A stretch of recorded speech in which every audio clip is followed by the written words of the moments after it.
Hey Breasties! I just wanted to thank all of you so very much for listening to us these past few months. We were so overwhelmed with gratitude to learn that we have listeners all across the globe, including at least one in Austria where, fun fact, is where I was born. Also ein ganz besonderes Hallihallo an dich, meine liebe Österreicher. That's just a little special shout out for you. We could not have come this far without you, Breasties. Like a good bra, you've supported us through every episode, and I just wanted to let you know how you can help our baby podcast grow. We recently launched a Patreon where you can become a patron and get access to ad-free episodes as well as some bonuses we're still cooking up for you. We have $5, $10, and $20 per month levels. Every little bit helps, and you can sign up at our website at theverybreastpodcastever.com. If you're not in a position to donate right now, that's okay too. You can still help us by following us on Instagram, sharing our content, engaging with us, recommending guests to us, and most importantly, telling your Breasties about the Very Breast Podcast Ever. That's my story, Breasties. Back to the show.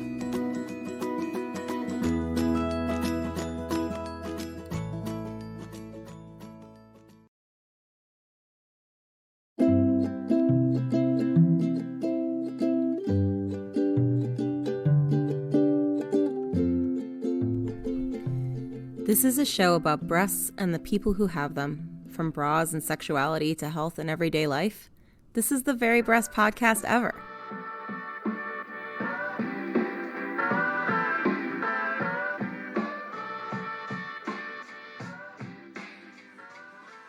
Over the past few decades, the average cup size in the U.S. has steadily been increasing, from a 34B in the 70s to early 90s to a 34 Double D in 2013.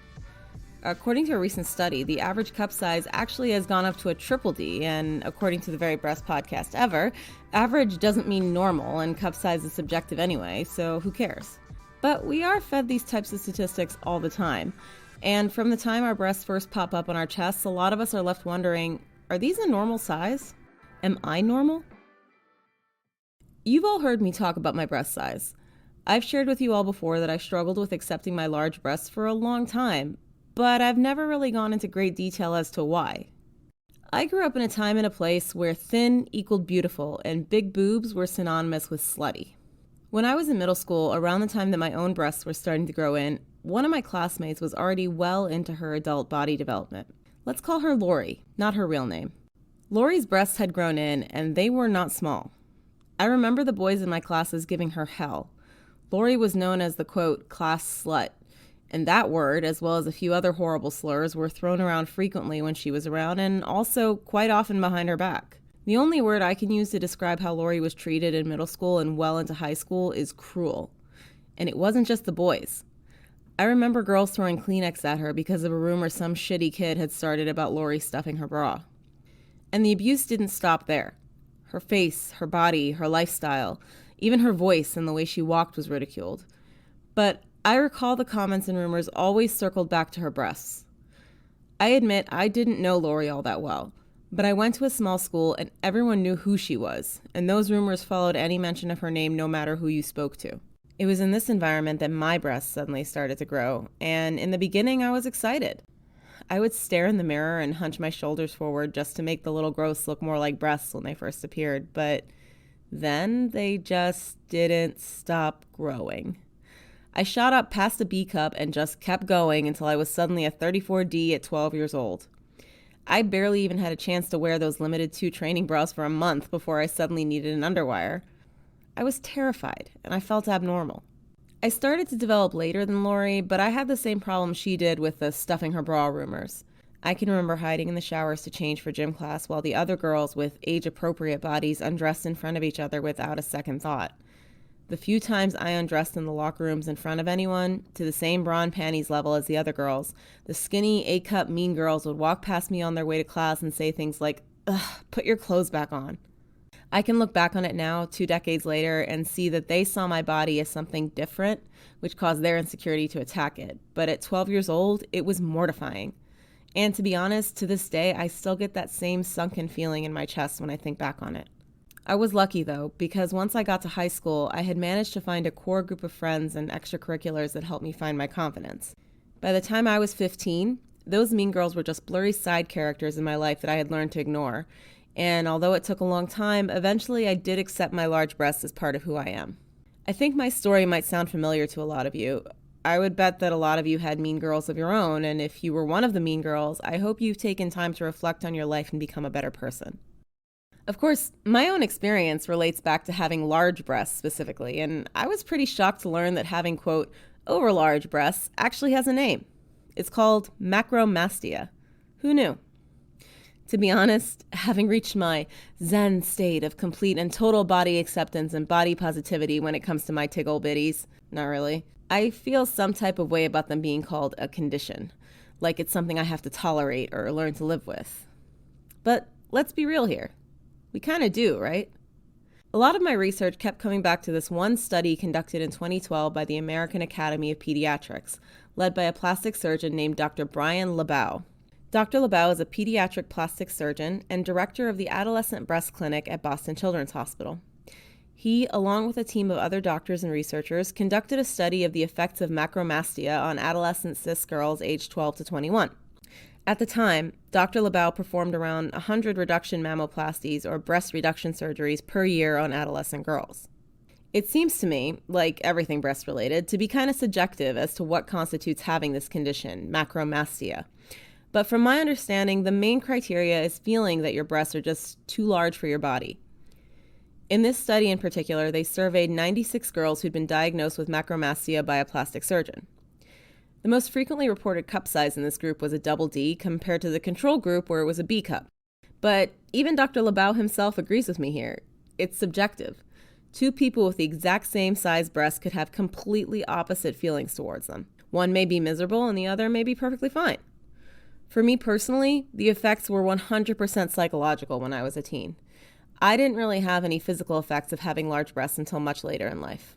What Dr. LeBow and his team found probably won't come as any big surprise to you. Adolescents with diagnosed macromastia reported lower self-esteem, difficulty finding clothes that fit, more instances of breast pain, skin rashes, perceived differences in breast size, which causes its own set of challenges, difficulty exercising, and of course, the classic back, neck, and shoulder pain. There was also triple the risk of disordered eating.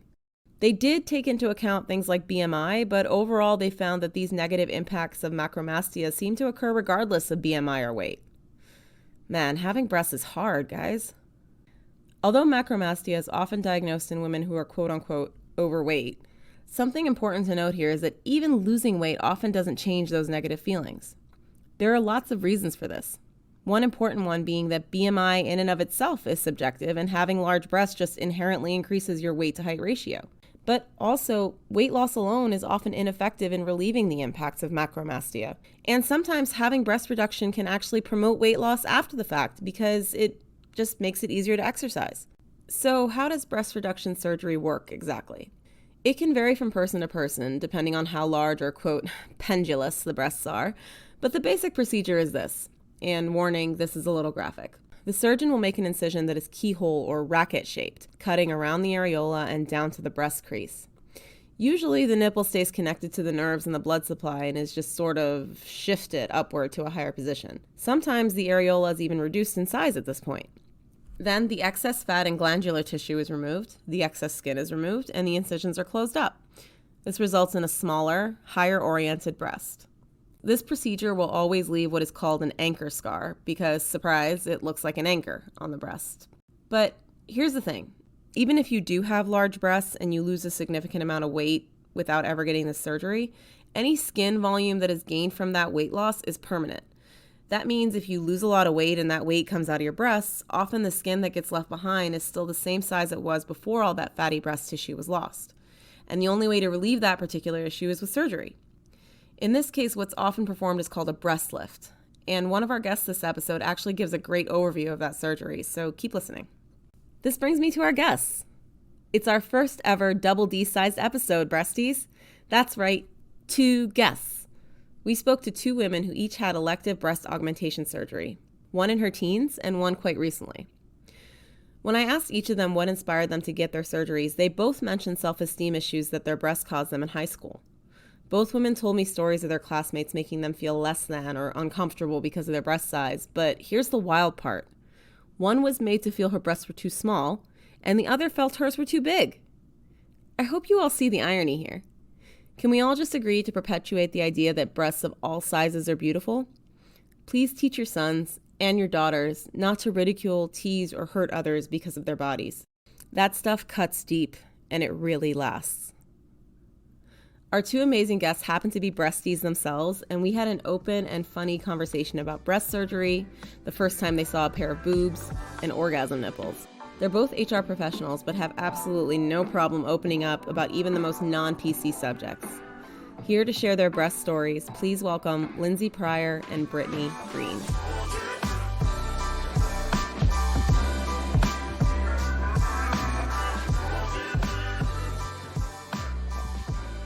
So welcome to the very breast podcast ever. I'm so excited to have you both here. Hi, thank you for having us. I'm super excited. So when Alyssa told you both about this project that we were working on, she said you both were open books and wanted to share your experiences with breasts and elective breast surgery and just your whole breast story. So maybe starting with Brittany, could you each introduce yourselves to our audience and tell us a little bit about your story? Sure. Yeah. So I'm Brittany. I'm 27 and I recently had surgery. I guess now about 7 months ago in December. I was 26 at the time. And I had been wanting to get a boob job probably since I was at least 16. It even probably dates before that. I come from a family of chesty women and I was a late bloomer. So I didn't really need a bra until I was about 17. So even in the years before that, I was thinking like, these girlies don't pop up, I'll probably be getting implants. But then I gained quite a bit of weight when I was like 15 or 16. So it was before puberty and then puberty happened. So I'm gaining weight and then I got boobs and then I lost about 50 or so pounds before I was 18. So it was like up and down. So all I've really ever known are like very natural swanging titties.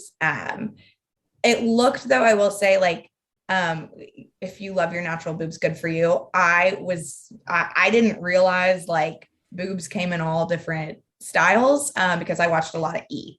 And so once I had boobs, I was watching something where a woman was wearing a crop top, a model, and she had under boob. And I was like, where are her nipples and her areolae? Like, that's not what mine looked like.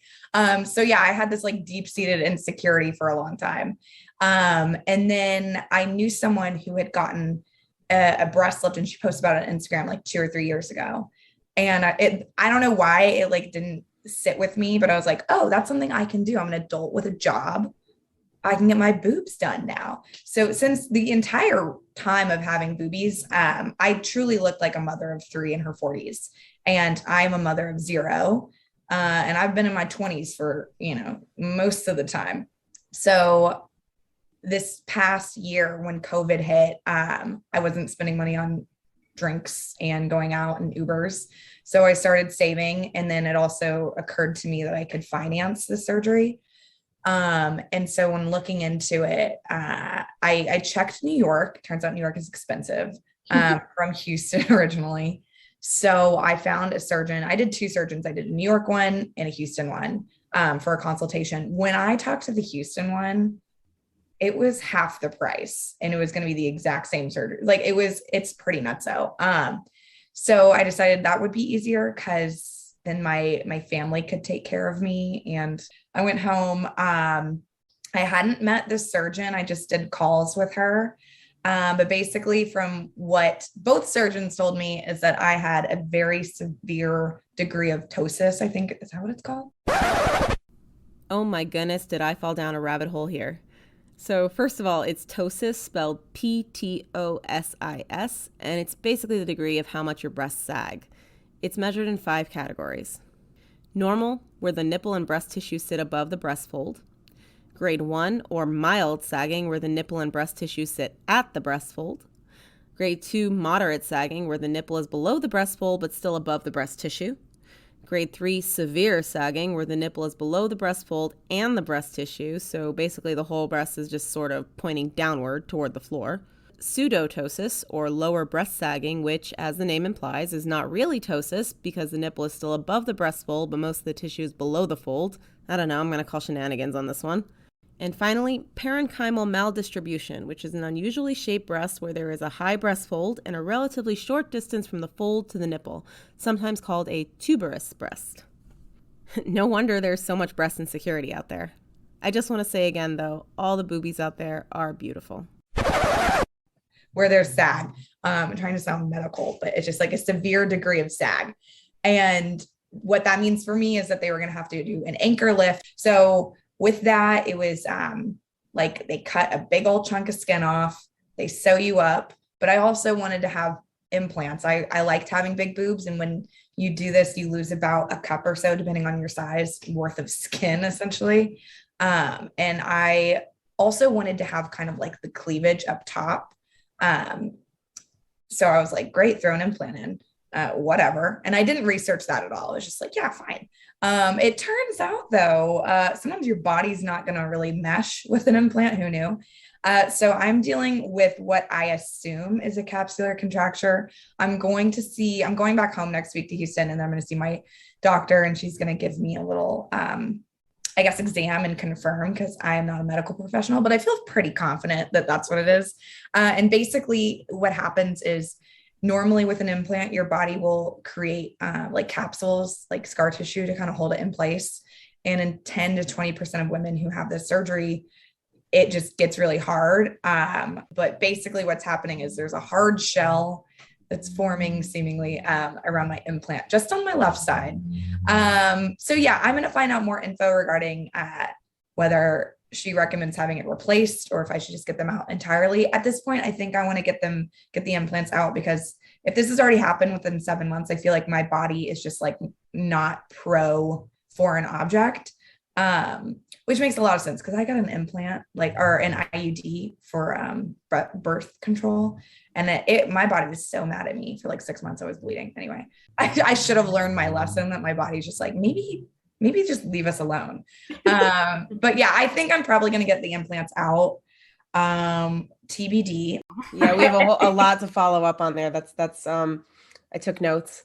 So, Lindsay, can you introduce yourself and tell me just a little synopsis of your experience? Yeah, definitely. I definitely don't have as much medical remembrance as Brittany, since I've had this done 14 years ago, but I had pretty much the opposite experience of Brittany, where I developed very early. I got my period like September of 7th grade. And then like shortly thereafter, I was a C cup, which in 7th grade with like 11-year-old boys was not an ideal situation to be in. And it just started me on like this very specific route of always being super hyper aware of my body as a teenager and kind of as a young adolescent. And I always danced and I was very active. So I always had this body awareness and like not really feeling comfortable in where I was. And then I just kept growing. So I think by the time I hit high school, I was definitely a D cup, if not like larger. So at that point, it didn't really occur to me. I mean, I was 14, so it didn't really occur to me like get surgery and be done with it. But by the time I was a senior, and I have a very small band size, so I'm a 28. So I just have like a very small body and disproportionately large chest. I have back problems. So when I turned 18, my mom had been kind of planting the seed in my head, like, hey, would you be thinking about getting a breast reduction? It's something that she had done and thought was a good idea. And she used to take me shopping all the time for dresses when I was in high school. And she definitely knew that I was really dissatisfied with my body and like super uncomfortable with myself. So she definitely pushed it a little bit and as like an option for me to have. And like, thank God she did.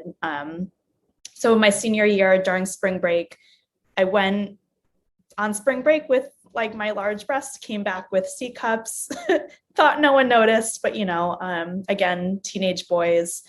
So yeah. And then in college, I have like this really great group of friends that I made that all had like similar body types to me. And we talked about it a lot. And that's when I started becoming like very interested in helping other women like make that choice for them. And it's something that I really have like no qualms talking about all the time. I mean, I think we were at work one day and Brittany's like, I'm interested in like some sort of breast surgery. And I was like, well, let me tell you all of my experiences. So definitely. Lindsay is the reason I got an IUD. Lindsay's part of the reason I got my boobs done. Yeah. We were in HR, but we were talking about really inappropriate things all the time. That was actually going to be my next question, was how do you guys know each other, and how did you both end up having had breast surgery? Yeah, I mean, that's a great question. Being inappropriate, I guess. Super influential, you know. No, I mean, just kidding. Yeah, I mean, we know each other. So we used to work at the last company that neither of us are there. But yeah, my first day I was sat down next to this very strange human being who said, you know, if you need any help, let me know. And the first question I asked her was like 10 seconds later, which was, how do I log into the Wi-Fi?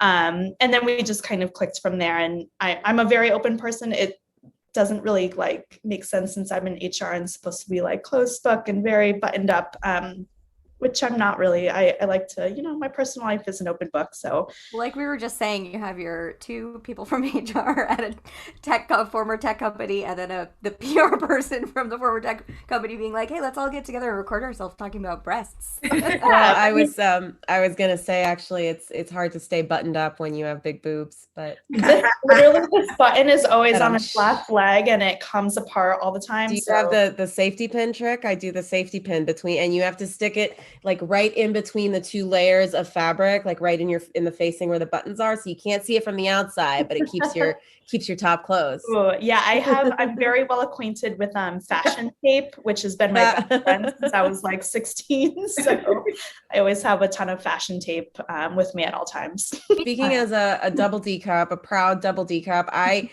don't think that I can't speak for little boobs. I've never in my entire life had little boobs, but I don't think that people realize how much work goes into just keeping them contained. Right.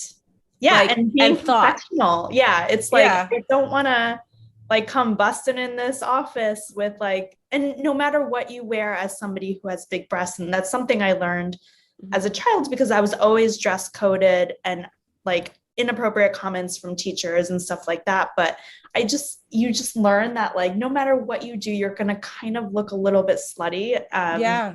And that sucks. And people shame you for it. But that's so cultural. It's like, you don't have, like, it's so perception based, because it's like, how about like, it's just not a big deal. You're not trying to be sexual. You're just trying to be in your body. What's difficult about that is that when you wear, so this happened to me the other day, actually, when you wear something, it doesn't even have to be all that low cut, because my cleavage is pretty long. You know, when you wear something where your cleavage is showing, there are people who look at it as an invitation to say something about it, to look at it, to comment on it. And it's like, well, if you didn't want me looking, why'd you wear that? It's like, it doesn't matter what I wear. Like, it doesn't matter what I wear. Like, it's a shirt. I'm just trying to like dress for the weather today. It's 90 degrees out. Yes, exactly. So let's get to a little bit nitty gritty brass tacks right now, titty gritty, if you will. For both of you, can you tell me a little bit about your before and after? What size were you before and what size were you after your surgery? Yeah, I can go first. So before my surgery, I was a 28 double G. Directly after my surgery, I was a 28C. The doctor had originally discussed going smaller with me, and I was like, no, I want to still have like kind of big boobs. But his reasoning was that I wasn't yet fully developed and they would kind of grow back, which they did. So I went from 28C after my surgery to now I'm a 28 double F. Did you have to have bras custom made, or did you just buy anywhere? Yeah. So, well, my first experience with Victoria's Secret, which I have a lot of qualms with them, was not good. But luckily so I grew up in Southeastern Connecticut, and right across the border in Rhode Island, there was a really good, like not custom, but like expanded sizes bra fitting.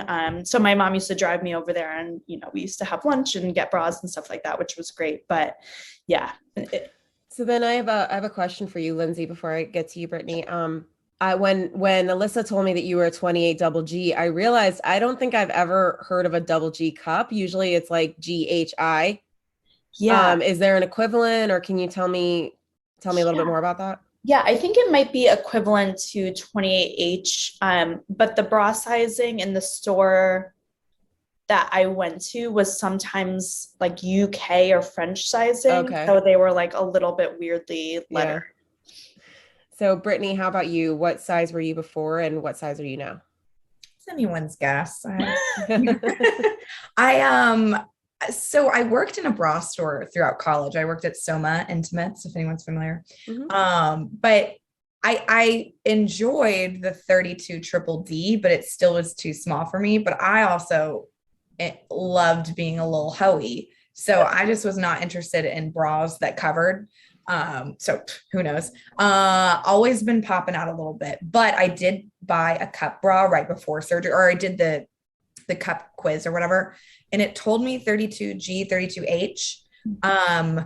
After surgery, I ordered one that was, I think, a 32H, and the wire just goes too far.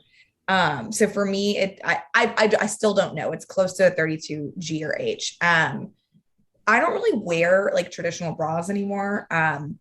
My surgeon is going to be mad if she hears this, but I don't wear bras if I'm going out like color. But if I'm at home or just chilling or doing like t-shirt, I'll wear one of my post-surgery bras, which is just like a really comfy Amazon bra that has like a million front clasps. But yeah, that's kind of my go-to. So I don't really know, to be honest. No, nobody really does. It was a trick question.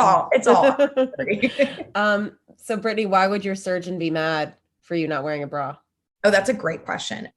So with lifts, especially if you're someone who needed a lift to begin with, that means that your skin is probably, it doesn't have like a super strong elasticity. So I'm more likely to have a saggy boob or a saggy neck probably in the future. So just that was the fun little hand I was dealt. So if I'm not wearing a bra, essentially is what she's saying, I'm more likely to have sag. I keep hearing the arguments, like back in the day, back when I went to school near Austin, everyone was like, bras are actually bad for your boobs. But apparently a doctor says otherwise. So yeah, basically after a lift specific surgery, they want you to wear bras as pretty much as 24 hours as much as possible. I'm not going to do that because I got surgery so that I could wear slutty tops. Sorry to clarify, not that I couldn't do that before, but I didn't have the confidence to do it before. Well, I will tell you a little bit from my own knowledge is that the reason they tell you that bras prevent sag is because what causes sag is basically gravity. Mm-hmm. So like you only have two tissues that support your breasts. You have your skin and you have this thing called Cooper's ligaments, which are like, if you've ever sliced chicken, like those stringy, that's what it looks like. So when those break, they don't grow back. That's why, like, me personally, I like to free ball just 7 hours a day. Like as soon as I get in the house, I take my bra off. Same. So I just put one on for this call because I was like, I'm going to be on video today. But yeah, so that's why they say, because the bras just kind of hold them up and just prevent it from breaking. But as a bra designer, I say just do you and like wear what makes you and your breasts happy. Yep. And your back. Exactly, 100%. So both of you guys described experiences in your teens that led you to the decision to augment your breasts. So speaking from my own experience, my personal experience, breasts can be such a sensitive and strange topic at that age. Can you tell me about your relationship to breasts at that time? What did having breasts mean to you personally when you were first developing them? My relationship started probably in like 4th grade, I guess, becoming, hyper aware of what a womanly woman is in the South. I'm from Texas. And I remember in 5th grade, people making fun of me in 5th grade, like who has boobs? Like 2 people had boobs. And boys were already making fun of me for being flat chested, even though there were plenty of other ones who were also like in 5th grade and didn't have boobs yet. So from that age, I was like, boobs are important. Boys like boobs. Have you guys seen those TikToks that are like Republican men love boobs, Democrats love ass. Yep. I'm from the South, so I was really taught like boobs equal woman. So like 5th grade onward, I was 14 years old. One of those boys who had been my 5th grade boyfriend, Nikki, what's up? I was 14 in high school, and I had a dream that I ran into him and I had gotten boobs, and I went, double D's. And then I walked away. That is the best revenge one could have.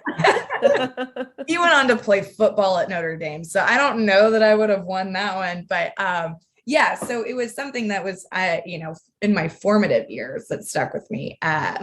So then as soon as I started getting boobs, I was like, all right, here we go. And then I was like, wait a second, this is not what I had agreed upon. I just didn't know anything about boobs. Like I came from a conservative family, a conservative area. So I never really saw boobs. Although, no, the first time I saw real boobs, I think I was in 2nd grade. And real is subjective here, BTW. But in school, we had been taught about the internet. And they taught us how to go to the White House's like official website. And I'm very excited to see where this is going. I promise. So George W. Bush had these dogs, and I was so into the dogs. So when I went home, I was like, great, well, I'm going to find that cool White House website and look at those dogs again. And I don't know what I typed in, but it was like, I really wish I could figure out how I got there because I'm confused, but it was like Osama bin Laden edited with these busty women, very fake boobs and some guns. There was no dog. I was like, what has happened? And it was the first time I saw boobs, and they were giant, like they were big fake boobs. And I was like, okay, tiny nipples, giant boob. That's what boob looks like. And that was kind of my biggest exposure up until like my teen years, I guess. But yeah, that was a powerful moment. I can't believe we've got an actual story on this podcast that's like, I remember the first time I saw boobs. Lindsay, do you remember the first time you saw them? Honestly, no. I wish I could remember some amazing story like that, but yeah, I feel like they were always just kind of like in the peripheral. Like almost everyone in my family has large breasts. So I don't remember having a specific moment in time being like, oh my God, real boobs. Yeah. I think for the most part, my personal relationship was like general discomfort and like kind of hating them because like most of the people that I went to school with and a lot of my friends were not very developed. And a lot of them were like cheerleaders and very small and petite. So in high school, I really just felt uncomfortable almost all the time.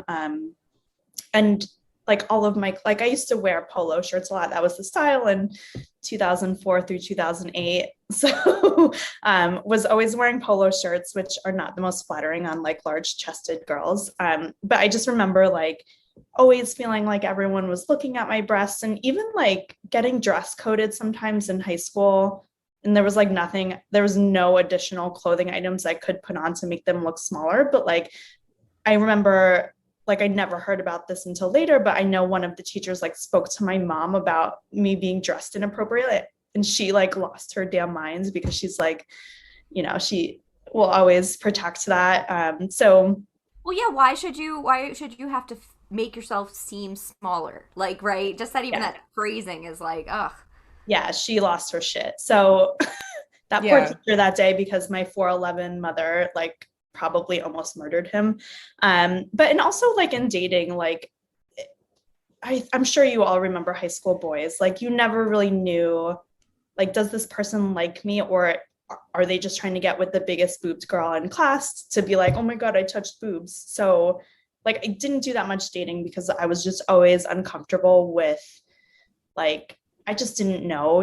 So that was kind of my relationship. And also like dresses, like there's so many formals in high school, and Southeastern Connecticut doesn't have many dresses that fit women who have big breasts. And so it's like spaghetti straps and like not topless, like strapless. And it's like, okay, what can I wear that's not like making me look 90? So that definitely, it was not a great time to be in my body in the early thousands.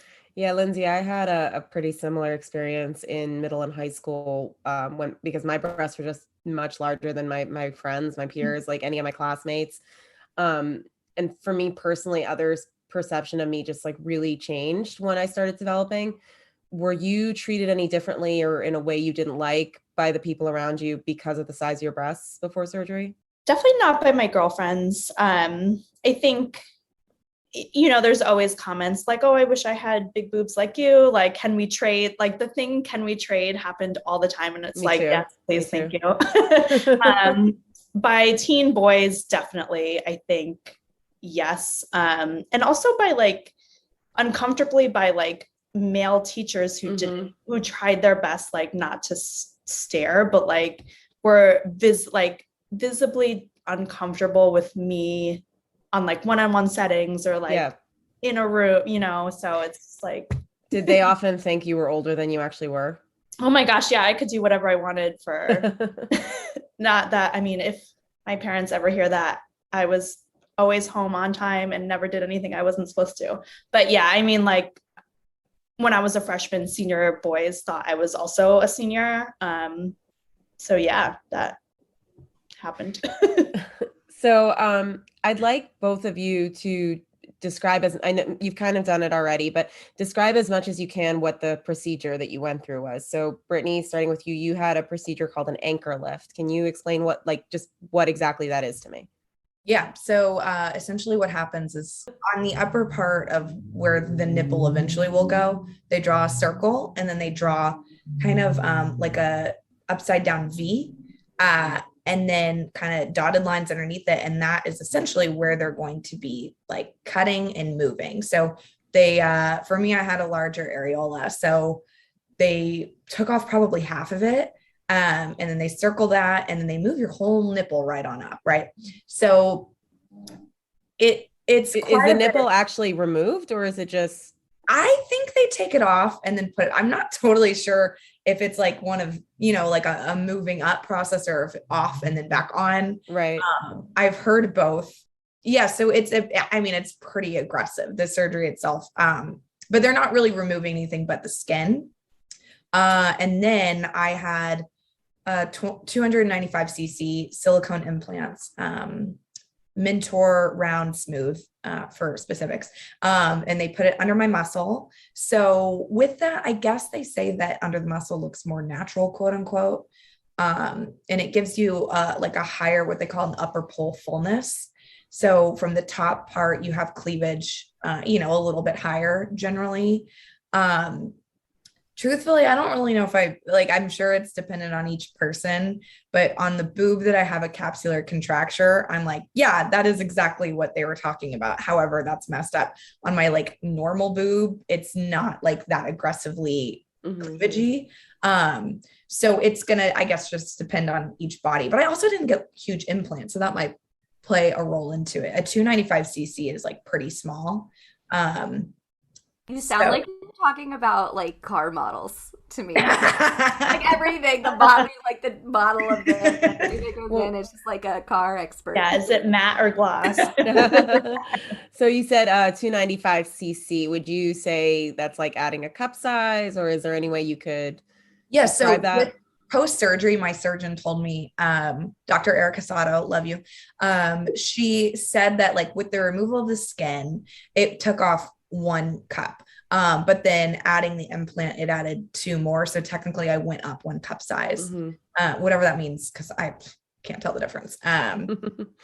So you mentioned also that the size of your nipples was reduced. Did your nipple sensation change after that? Like how they felt or how they responded? Recently has come back to what it was before. For like the first 3 months, I could squeeze as hard as I want. Nothing was like they would get hard from that, but like there was, it was almost like it was just pressure. There was no pain. And back before, like when I was to get them pierced. Well, I was going to say when I was 19 and 20, I got them pierced because the first time I keep not learning my lesson is the deal. The first time my body was like having a big old reaction and like an infection, and I didn't know how to treat it. And it freaked me out because I'm like, I'm not about to lose a nipple over like feeling cool in college. So I took them out. But then of course, a year later, I was like, well, maybe this time will be different. It wasn't. So I got my nipples pierced again, which I have to say of the biggest pains in my life, that's a top 3. And I don't know, I've never had sensitive nipples too. So they got infected again. I was studying abroad in Argentina, and it was very difficult to, go get treatment, especially for my nipples. That was very embarrassing to tell my house mom. But so they put me on antibiotics, and then I just took them out because I was like, you got to learn your lesson. So I did, at least with the nipple piercings, but not with the foreign objects, I guess.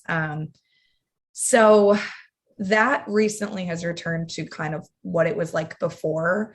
But I was thinking, I had one of those moments where I was like, I'm not feeling anything. Maybe I'll go get my nipples pierced. I was like, you got to stop. You got to learn your lesson at some point. Wait, so are they pierced now or no?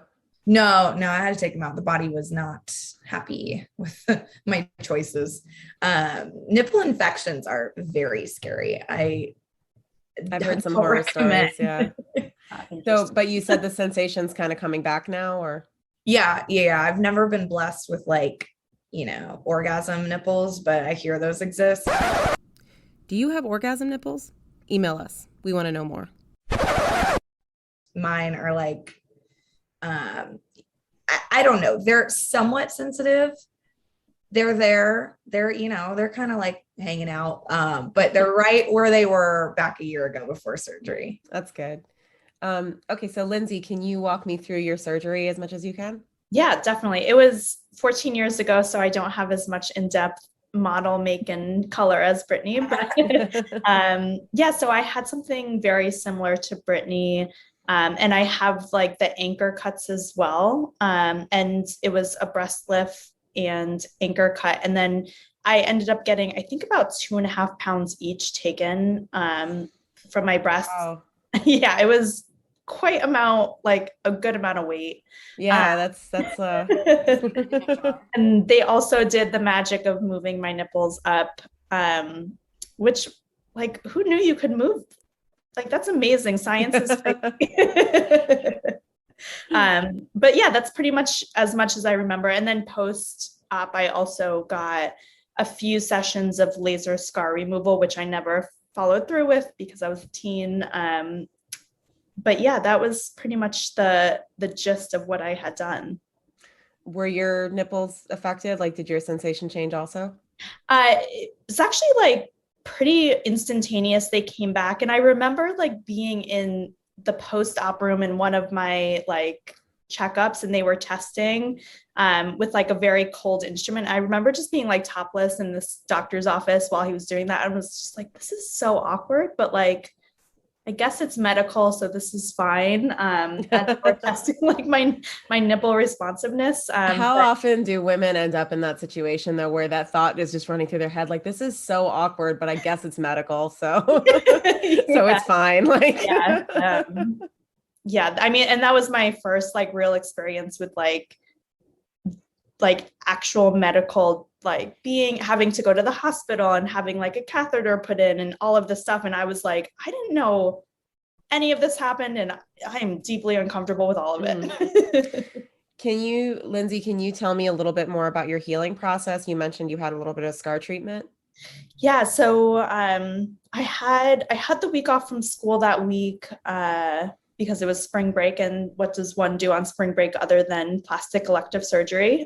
So I pretty much just laid around the house. My mom took care of me. And I also had one of those fun, like, bras that you had to have a million clasps in the front, which I wore to school for, like, I wore very baggy shirts for like weeks and weeks after that, which was fine.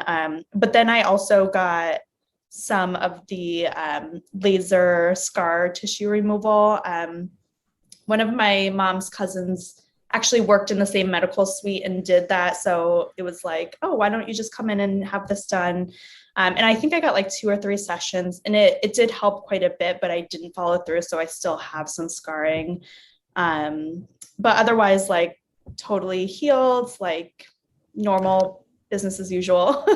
I know it was a long time ago, but do you remember being in any pain during your recovery? Yes. Yes, primarily because my mom was like, it was right when opioids were like starting to become like very scary in Connecticut. And my mom was very much like, you will have it right after surgery, but then we are getting rid of them. So it was some pain for sure. And I'm also a stomach sleeper, which convinces my partner that I'm dead sometimes because he's never seen a stomach sleeper before. But at the time, so I had to like cocoon myself with pillows and make sure I'm not rolling over. So sleeping was very uncomfortable. And I've never been a runner. So like, I just begged out of gym class for the next like 3 months. And so that was fine. But yeah, there was some pain, but not enough to be like, it wasn't worth it. And 14 years later now, do you have any after effects, or is it just kind of like they're yours now? Yeah, no after effects. Yeah, they're just, they're just part of my day to day at this point. They did grow back. So always thinking like maybe when I'm older and they start getting saggier, I'll do it again. And I would 100% do it again. But yeah, they're just there. Brittany, yours was a little more recent. So you might even still be in your healing process. Can you tell me a little bit about your recovery? Yeah, it was actually quite brutal compared to what I was expecting. I don't know, a couple times I've done this now where I'm like, nothing bad could happen to me. And then I experienced like a very normal thing that happened. So I was like incredibly bruised. I bruise really easily too. So I should have known that going in. But yeah, I bruised super easily. And I was reading, I did a lot of what I thought was a lot of research, which turns out I was researching like the before and up to the surgery. I didn't research anything about recovery, it turns out. Like the minor things I read were like, if you're doing a physical job, you're going to need to wait a week to 2 weeks. Should be like, okay, 3 to a week in terms of like pain. So I was like, great, I'm not going to feel anything. What did the doctors say to you? Did they give you any like insight into what the healing, like, did they say anything about it, or did they just kind of be like, and it's about this long and that's it? Yeah, they gave me like an overview, but I don't know, I didn't pay attention to much of it, because, and also everybody's body reacts so differently, that I don't know, I just wasn't really that invested. I didn't ask a ton of questions either. I think I asked some more about like the medication and like the immediate effects, and I was really just like concerned about scarring and it physically looking good. I just didn't really think much about the actual, like the fact that this is a very invasive surgery. So the first couple of days, I remember like feeling as if I had no chest, or like, no, sorry, I had a very flat chest and someone had stapled or glued on some other body parts onto me. There was no sensation. It, like when I touched it, it felt like I was touching something plastic or rubbery. Because they're like the nerve endings hadn't regenerated, and that takes a while to happen. So I was kind of freaked out, and I think I started showering about 2 days after, and it was so uncomfortable to not be in my support, like post surgery bra. I hated showering because I just felt like my boobs were going to fall off, or if I moved too quickly, something was going to pop. So it was really disorienting, and it was very scary looking. They call it a Frankenboob after you have surgery, and it's like, especially if you get implants, they go up really high. They're like to your chin, black and blue and yellow and green, just like really creepy looking. And then on top of that, you also have like these creepy, like bloody, I guess, tapings, and you can't remove them, but you can see like dry blood coming through. It's all very startling. But with that, it also like, moving too much was painful, like because I had my muscle obliterated, and so it took a while to feel like comfortable again. I'll say week 1 is when I stopped being scared, and week 2 is when I felt like a somewhat normal person again. In week 1, I went through like a fever hit on day 4, I remember. I was super freaked out because it was December, like COVID didn't exist in Texas. I don't know if you heard that, but it was like all of these different things. I'm like, is this COVID? Is my body like, is there an infection? Is my body rejecting this? Like, who knows what's going on? So it never happened again. It was a one and done, but my doctor was like, okay, we're going to have to keep an eye on you for that. Cause that's apparently not good. Fevers are not awesome after surgery, but that was the only time it showed. I took some Tylenol. Having a fever as an adult is very jarring because it felt like I was out of my body but not, people say like the out of body experience, like you're watching your body. I felt like I was directly next to my body and just kind of like going through the motions. It was very strange, but, I have a really awesome stepmom and, my dad, he was doing all of like the drives to and from the office. And then my stepmom was, coming in, like bringing me fruit bowls and like making sure I was taking my med. Like she was just so awesome. I felt like a kid. So if I have to have surgery again to get rid of my implant, I'm not happy about that, but I am happy about pretending like I'm a child home from school. But I didn't eat fruit before that. And I just was like, I'm not a sweets person. I like vegetables. But she would make me fruit bowls every day because, that's healthy and it's good for recovery. So now I eat fruit. I think it was like the first week is when I felt like not overwhelmed. So I had surgery on a Thursday and I went back to work virtually on a Monday. It was right before Christmas. So I just had to work Monday and Tuesday, and then I was off Wednesday onward. And it was the stupidest idea. Like I just felt really like hot during my meetings. I was just like that overwhelmed feeling where you're like, is it air condition on?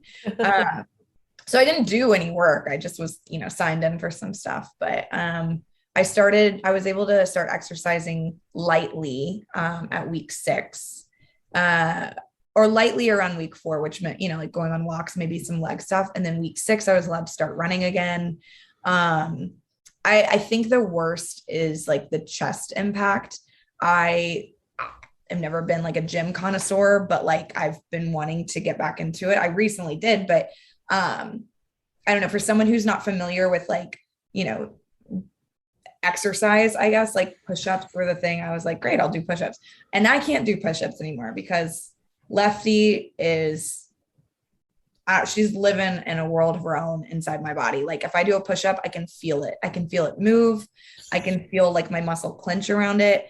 On my right side, it's totally fine. For the most part, sometimes if I move funny or like, there's like some sort of pressure put on and like a weird angle, I can feel it in my right side too. My left side, because of the capsular contracture going on, it is just super uncomfortable. It's weird to feel such a large object, like get, I guess, distorted. That I had read would go away, but given that it's probably not a normal, like recovery, given that, my body's kind of like mad at the implant, I don't think that will ever like fix itself on its own. So yeah, I'm very inclined to get the implant out. Can you tell me a little bit about those post-surgery bras? What did those look like? I ordered mine on Amazon, and then I also had just like a high impact sports bra from Fabletics, which they ended up using after the surgery. So I ordered one for what? But I don't know if this happened to you, Lindsay, or anyone who's had surgery before, but there's a very distinct surgery smell. Yes. Yeah. I know exactly what it is. It's very upsetting. And so it's like, it's my favorite. Plasticky, which is weird. It's odd. It's very upsetting. There's no positives to it. It also, is it a smell on yourself or like in the room or like? It carries with you. I would assume some sort of like when they disinfect your body, and I think it's iodine or something. And all the tape, I think, as well. It's a specific, so weird. You know how they say like there's a specific smell that like is sex. There's a specific smell that is coming out of a surgery that sticks on your body. It's the same thing. And so this was like my favorite sports bra, and it's still to this day, 7 months later, still smells like surgery. It's better now, but yeah. So it's just like a front clasp, high impact sports bra where, really keeps you in. The other bras that I had ordered on Amazon that I still use, they weren't as strong, I think, or they weren't as like aggressive. So they're just kind of like thin, I suppose. But are they like compressive? Yeah. They're supposed to be. These Amazon bras, bless them. no, not really fuck them, but I'm part of the problem. But yeah, no, they're very thin. They're supposed to kind of like, tighten around you. But I just find them so comfortable. Those specifically, the sports You bra. still wear them? Oh yeah, for sure. They're like lounge bras. They're like bralettes. Who would have thought that surgery bras got Jeff Bezos to go to space? Oh, I know. I didn't get mine from Amazon. That didn't exist I'm sure Amazon existed in 2008, but they were probably still good. I have no idea where mine came from, but I did not it was also the front clasp ones. And I really disliked it. I was like, this is too constricting. And well, yeah, yours was probably a correct surgery bra. I feel like God bless my mom. She probably got it for me, but I have no idea where or how. I was like in such a daze, just, watching Happy Feet or whatever came out that year, kind of doped up in my surgery bra. That is one thing I love about surgery is like, I love the feeling of being tired. I don't abuse drugs, but I love surgery because I love getting hydrocodone and passing out. Like if I have to take NyQuil, I'm like, we're gonna have a night. I'm gonna watch some exercise. We're gonna pass out. My husband and I were both sick at the same time last week because it's romantic. We share colds, and he literally the other day was like, pour us some shots of NyQuil. And I'm like, that's not how NyQuil works. He was like, let's see who falls asleep first. We're doing shots tonight. That's how you know. I've never understood people who like would take some, benzos or like hydros or whatever. And then would, power through and then go to parties. No, go take a nap. No, I'm like, I'm in it for a night's rest. I don't understand. Yeah. So I'd like to ask you guys both some specific questions about how your life changed before and after. Wait, real quick, before we do that, this triggered. There were a ton of medications. I feel like that might be helpful to go over because it was a lot. After surgery, I was put on antibiotics, hydrocodone, Valium, anti-nausea, and I had to take 4 times a day Arnica, which is for anti-bruising, anti-swelling. And then there was a 6th one. I don't remember what it was, but at first I had to take all of those like every 4 hours or so. Some of them it was like 3 to 4 hours. Some were like 6 hours. So for like the first week to 2 weeks, I would have to set an alarm at like 1 a.m., 2 a.m., and then 7 a.m. So I could like take all of my medication. So that was like a lot. And I had a journal where I would write down each thing that I was supposed to take, the time I was, Yep. All right. So I'd like to ask you guys some specific questions about how your life changed before and after. So let's just go right into the deepest question, which is, how did sex change for you after the surgeries? I've only had sex once since I'm actually reclaiming my virginity. No, COVID just took it back. And it was fine. So my life in the terms of having sex has not changed at all. Not really. It was fine. Like, they were unaffected. The partner in this was just kind of didn't even really notice. How do you not notice? I'm sorry. It's men, Lindsay. I have sex with men. Right. Forgot about that. Yeah, I would definitely agree. Like not much change. When I was in my younger 20s, I would definitely say like before having sex with someone, I would preface it and be like, I have scarring, like this is what it is. Don't be alarmed. And I was like a little bit self-conscious about it, but into my mid to late 20s and now, I'm 30, almost 32. Fuck 31. Yeah, I mean, well, I've had the same partner for like almost 4 years at this point, so it's a non-issue. But yeah, I definitely always felt the need to like preface sex with being like, I had surgery when I was in my younger 20s. Did anyone ever notice without you saying something? Like what made you start warning partners about that? Yeah, definitely. Yeah, I can't remember like what spurred it, but it was like when I was in college and it wasn't like a negative comment at all. It was just like, oh my God, what happened? Are you okay? And I was like, oh yeah, I'm like I'm fine. Like, I'm fine. What? So it was like one of those things. And then, like younger men who are like in their 20s are like, you didn't have to change anything about your body. Why would you do that? And I'm like, dude, this isn't about, I don't give a shit about what you think, first of all. And second of all, this was for me, not for men. So that's kind of the turning point when I was like, they either notice it or they don't. I'm not going to like comment on it one way or another at this point. For me, I'm always talking about my boob job. So like there's no need to warn. They've been told. That's how the sex happened. I was on a date and I was telling him about my boob job and I had him like feeling it. I was like, can you feel the implant? Isn't that crazy? So ladies, if you ever need help getting laid. Yeah, it's funny. Like if you bring up boobs around guys, like no matter what, like I talk about breasts all day long. And I remember like when we first started this podcast, I was telling one of my husband's friends about it, and I was super into it. And I was talking about bra size and C cups and the Cooper's ligament fact I gave you guys earlier. And I realized halfway through, I was like, oh, the only thing you hear is the word boobs. He doesn't hear anything else I'm saying. Like, I recently was with a group of friends at a cabin, and one of them, I won't say his name if he ever listens to this, but he knows who he is. We were sharing a room. There was 4 of us in a room, and bless his little heart, he was so drunk. And I don't remember how it got onto this, but he just kept rambling about how like, isn't it so interesting how like men love boobs? They're like, are they designed to love boobs? Yeah. I just love boobs. And he just kept saying boobs. I love boobs. And I was like, I think it's bedtime. I think we gotta fight it out. Sure, they are quite fun. Yeah. Like, even as a woman, like I love boobs. Like I look at other women, women's boobs. I'm like, those are nice boobs. So I definitely get the fascination. I mean, they're beautiful, Yeah, they're cool. Okay, so how did bra shopping change for both of you? Yeah, I just don't. Yeah, that's a good question. I think it definitely changed because I was able to go from like very unappealing styles to like what is known as cute bras, cute bathing suit. Like bathing suits were always a big thing for me.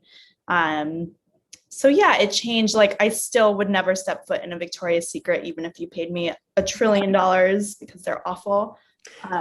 So many people feel that way. I think their rebranding is comical right now. Right. I mean, I think at one point they tried to put me in a 36C and I was like, yeah, honestly, it's, so I did a little experiment a couple weeks ago or like a month ago when we did our bra size, episode where I went to like 6 different companies and measured myself the way those 6 different companies told me to. One company, so I think Victoria's Secret, I was a 38B, but another company I was a 40B. Another company I was a 36 triple D. Another company it's like it was all over the place and they weren't even like the same cup size. Wild. Yeah. It's and now subjective. Yeah. And I think the great thing about now is like I vaguely know my size. And there's so many great online retailers at this point. Mm-hmm. Like Bare Necessities, shout out to them 1,000 times over for carrying every size and style in bathing suits. So yeah, I mean, it's just a much more pleasurable experience because I'm not like depressed about what I can and can't wear. Mm-hmm. Yeah.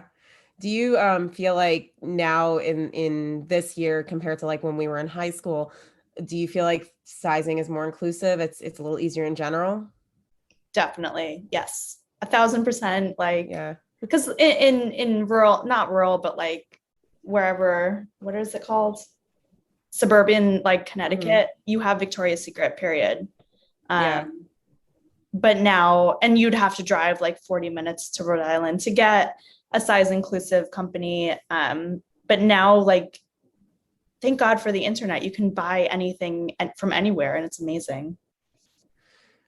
How about exercise? Did exercise change for you at all? Brittany, I know you mentioned push-ups. Can't do I'm so strong. I have to do my push-ups every day. Yeah, push-ups. Running feels a little bit more annoying to me, but it might just be the sports bra I'm currently using. I don't know. I used to be a 2 sports bra kind of runner. strap them down. Mhm. Now I only need one. I guess that's changed. What are some outcomes of having surgery that you didn't expect? Ooh. I didn't expect having to have surgery again so soon. I mean, I might be having these little silicone sisters taken out, and that is money. Again, I wasn't expecting surgery. I wasn't expecting boob form changing that I wasn't expecting. Like I said, it's like 10 to 20% of women. So it depends on, I think it's closer to 20% if you get an implant over the muscle versus 10% under. And I went with under. So, I mean, that's, 1 in 10 women are going to have to get their implants out based on, the similar surgery I had. So even with those numbers, I wasn't expecting that. And I guess TBD on the actual outcome. So Brittany's suspicions were right, and it was a capsular contracture. She's going to get the implants taken out a couple months after this episode drops, but thankfully won't have to have full-blown surgery and can get them taken out in a relatively easy awake procedure. She's positive as always and plans to get the most out of her implants in the meantime. She still has 3 weddings to get through until then. Yeah, those were some things I wasn't totally prepared for. Could they possibly replace the implant, or do they have to just take it out? No, they could. I think a lot of people will have a surgery where either they'll just like take out the capsules that have hardened and then take out the the SAD implant, put in another. Sometimes what they'll do is they'll do that and then they'll create another pocket. So they like carve out a pocket to put the implant. So sometimes they'll just carve out a different area of that pocket. So I could, but I'm kind of at this point disenchanted with it because I think from what I've read is that if you get a capsular contracture, then you're just higher risk to get yet another. So I'm like, I don't want to spend money to do this surgery, to have to spend money to do it yet again. When implants, you have to get changed every 10 years anyway. So I'm like, this is now a money pit. And for what?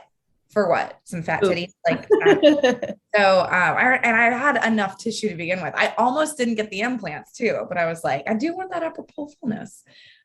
So yeah, I think at this point I would just have them removed and just, live that natural life. So you said that implants usually have to be replaced every 10 years. I think that's maybe something that a lot of people don't realize. Was that something that you were told when you went into this?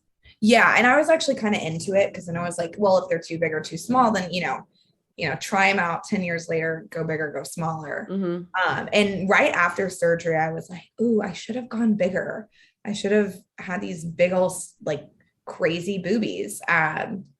But now I'm like, no implants. We're good. What was your experience with the doctors like? Like, did you ever feel like you were being sold something by the doctors, or did you feel like no? But I think that might have been intentional based on the women that I spoke with. I wasn't interested in a man doing my boobs. I know that they're qualified, blah, blah, but like men being OBGYNs and men doing my boobs, I think they're totally capable, but I also am just maybe more interested in someone who's had a shared experience, someone that I can relate to a little bit more. So the 2 women that I spoke with, that's actually another piece of advice. I do think people should maybe talk to a few, maybe 3 or more surgeons.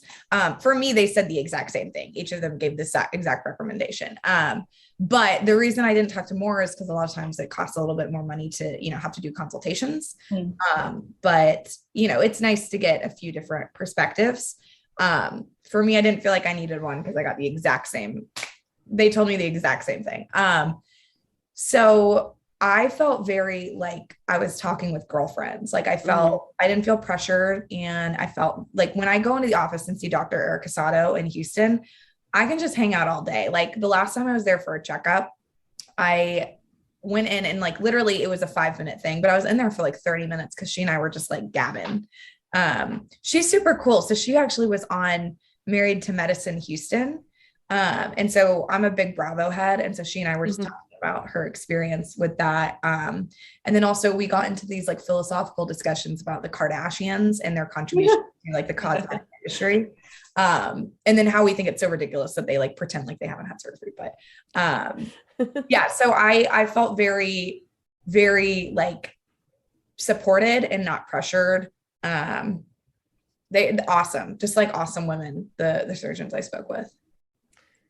Lindsay, how about you? Was there anything that happened after your surgery that you weren't expecting, an outcome you weren't expecting?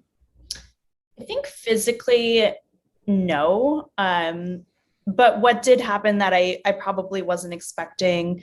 So prior to surgery, I tend to be like quite introverted and like a little bit closed off sometimes. I never talked about my body. I would never say a single word about my boobs to anyone. But then after surgery, I was like, this is a thing that all women have. They probably have the same thoughts and feelings as I do. And then going into college, like my girlfriends are great. And we all started talking about, like bras and where we find them and like what's going on in your general body. And it just made me a lot more open to sharing my experiences and being like, plastic surgery is not shameful.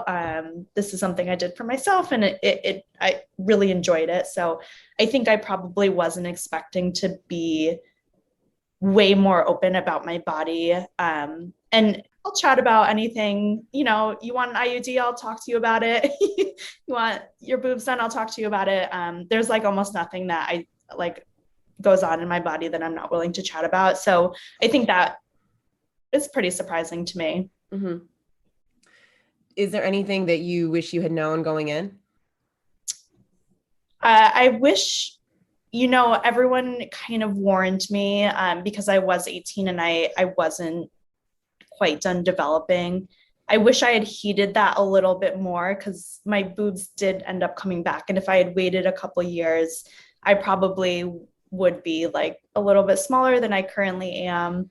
Not that I regret doing it at any point, but I do wish I waited a little bit past 18 to finish developing because I like even at 19 I had a growth spurt. I grew like 3 inches. So I definitely wish that I had heeded the doctors a little bit more and been like, you know what, I'll wait a couple years. A couple years at that age is like feels like so long. Yeah, and then like having to get it done while you're in college is a little bit of a different story than like you get it done senior year of high school. Great. No one's ever going to see me again. Mm-hmm. And then I go into college and my boobs have always been the size to these people. So who cares? So that was my thought process going into it. But yeah, I mean, looking back on it as like a 30-year-old, I'm like, damn, you 18-year-old Lindsay. So are your breasts the same size now as they were before your surgery? Just about, yeah. I mean, I'm a 28 double F, but my relationship with my breasts is like much different than when I was 18. I think also like they did change in shape a little bit and I did get that lift. So it is a little bit more comfortable, but for the most part, they're the same size. But at this point, I'm like, you know what, this is my body. I think I look pretty good. So I don't really care anymore. I used to live in the South Bronx, so I still got that harassment a little bit, but you probably even still remember like their first and last names too, right? Like I remember the ones who did it to me. I could give you a hit list right now. You know who you are. You follow me on Instagram. You know who you are. You follow me on Instagram too. And I'm like, you used to like not ridicule me, but you are not kind. Exactly. It's like, come on, man. Like now you're liking my bikini pic. So So this question is for both of you. Would you say that you feel confident in the bodies that you have today? Yeah, much more so. Yeah, I agree. And I think, yes, 100%. One thing with that though, is like, obviously surgery is not going to be your fix for things. So if you're like insecure about your body, getting new boobs, getting a nose, getting like that, you're going to be insecure still. Maybe it'll be like less so, but I think there's something to be said for like really learning to just appreciate your body and the things that it does. So for me, like I struggled with eating disorders in college and like food is a weird thing for me. It's much better, but like, I where I was like 10 years ago is so much better than the other way. Where I am now compared to 10 years ago is like, I've come quite a long way. So for like my boobs, yeah, I feel much more secure about my boobs, but now it's like, okay, well, there's this area. I don't like my stomach. You know what I could do now? Now I could get lipo. Maybe I could get fat transfer. And it's like, you need to just chill out. Cause like, it's kind of like when you get a tattoo, you're like, well, now I'm going to get a bunch of tattoos. You kind of get on that slope. So there's pros and cons of that, but I think it's really just a matter of like, putting the work in to truly appreciate yourself and your body and all the very magical things, especially as women, that it's able to do. You go to therapy, right? Do you go to therapy? Yeah. Yeah. Did you you were going through therapy through the decision and all of that stuff as well? Yeah, I've been in and out of therapy since I was 14. So you had like a mental support, like wellness as you were also making the decision and things like that. Yeah. Yeah. I also, to be honest though, it was something I'd wanted for so long that I was like, I don't really feel like I need any support on that, at least from the emotional front. So I remember the first time you brought it up to me, you were like, you've always just been so like gregarious about it. You were so excited and like, I want this. And I love chatter. Yes, that's true. Also a plug for therapy. Love it.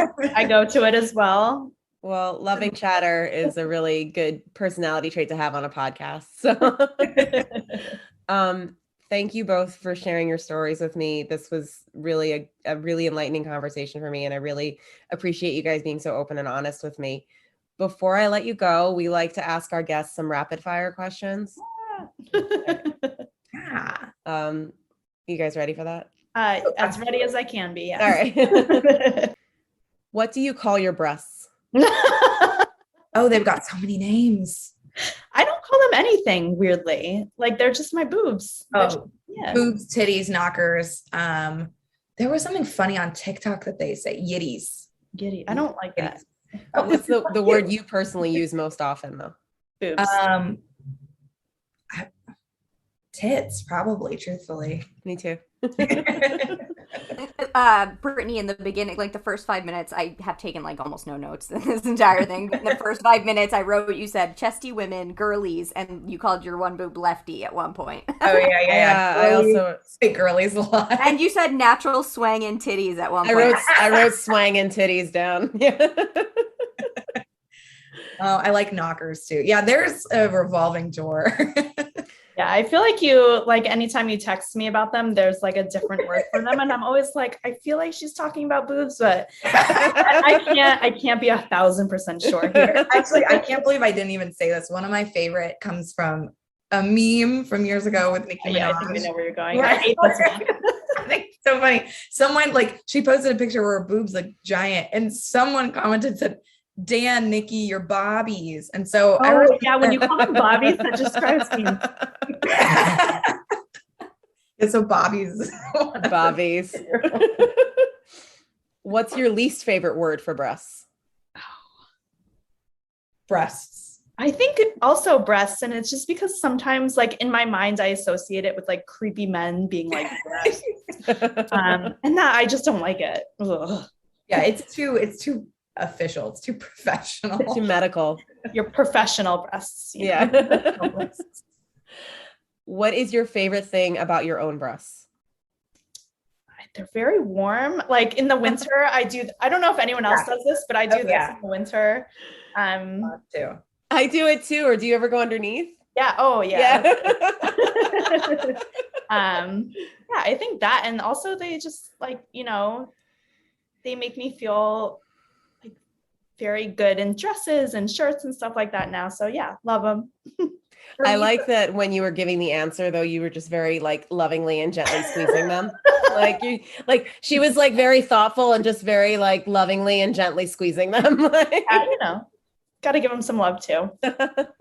Before surgery, I loved, I try to find the positive in everything. So even though I wasn't happy with my tits, I was happy that I could sneak things into shows by putting them under my boob. Have you ever done the dollar? Have you ever like pulled money out? Oh yeah, it'd be sweaty though. So I'm going to tell you guys the world a secret now. So I bake a lot. I love to bake. And one of the things that I have a problem with is remembering to take my ingredients out ahead of time to make sure they're room temperature. So a little trick I have with eggs is you put them right under your boob and you just do all your other prep work. And by the time you're done, I love they're room that. temperature. What a hack. Can you imagine seeing that on like the Great British Bake Off one day? Came from the very breast podcast ever. We also have cooking tips on this show. Yeah, it takes about 6 minutes to get to room temperature under your boob. Love that. What do you think is the hardest part of having breasts? The sheer weight of them sometimes. Honestly, okay, so from like a very simple sense, having to like run down the stairs, Hold on. very physically uncomfortable. From like a sociological standpoint, I think it's the fact that like, for me, I feel sexiest showing my boobs. I feel physically comfortable not having things around my neck because of anxiety. So naturally, a lot of my shirts are very cleavage heavy. And so I think the issue with that is, of course, like feeling unsafe as well. From, men. Yeah, I definitely would agree with that. I think physically, like I've had slip discs and I've needed to get lower back surgery. So having the extra weight on top is not always helpful.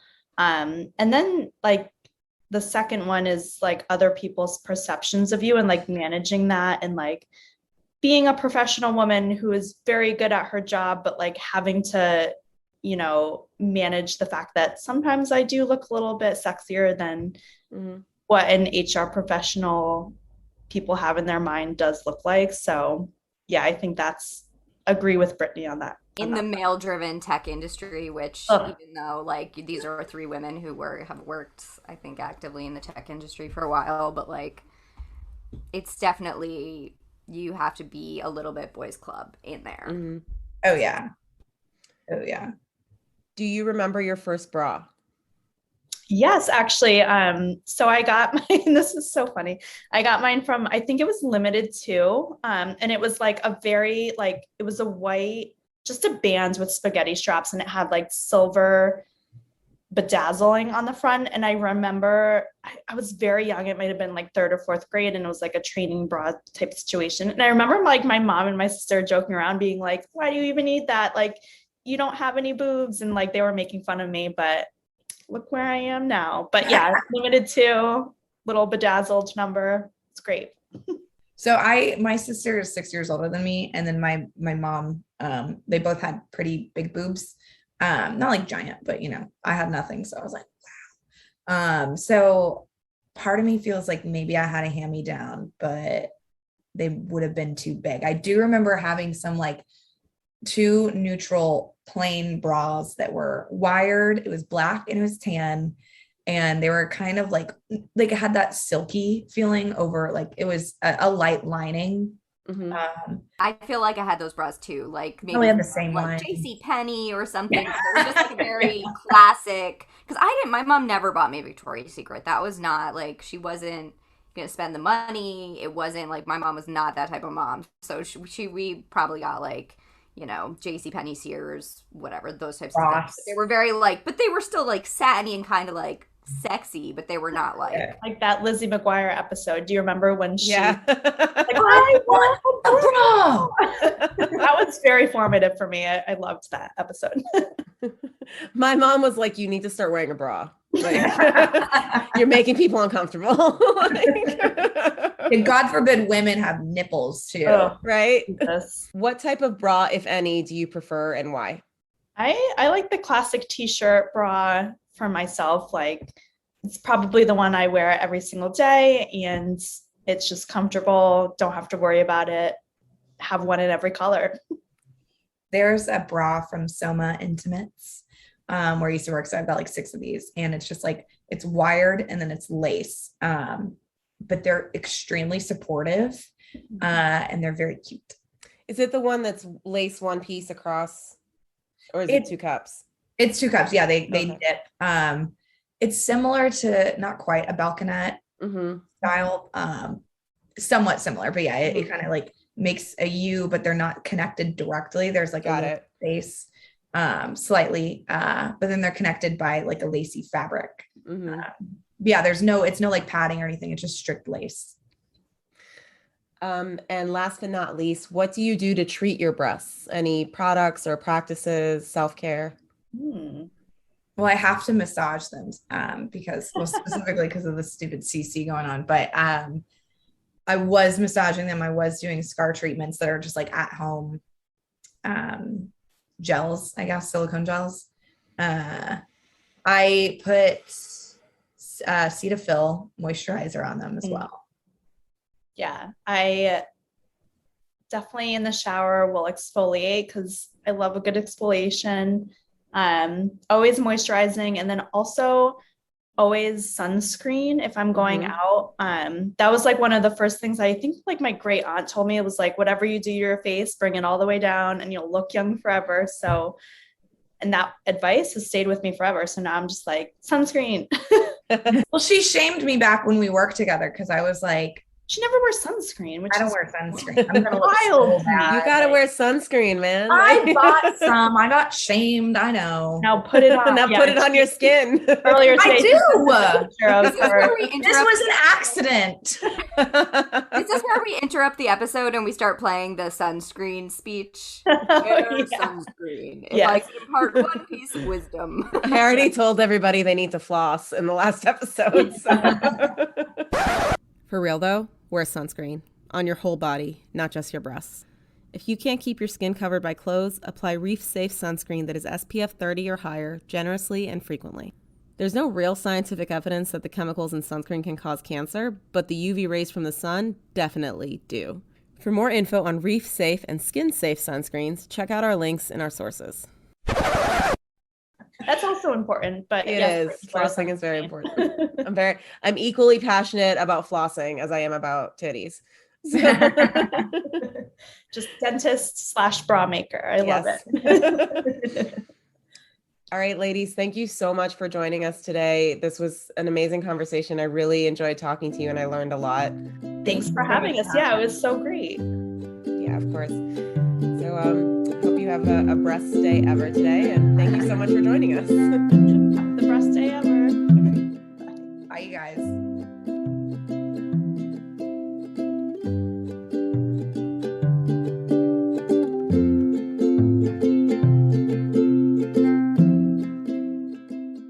The Very Breast Podcast Ever was written, produced, and recorded by Nadia Figueroa and Alyssa McHugh.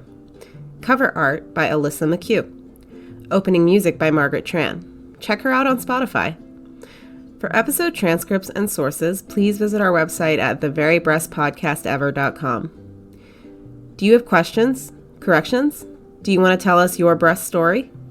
Get in touch with us on Instagram at theverybreastpod or email us at theverybreastpodcastever@gmail.com. Thanks for listening. Now go out and make today the best day ever.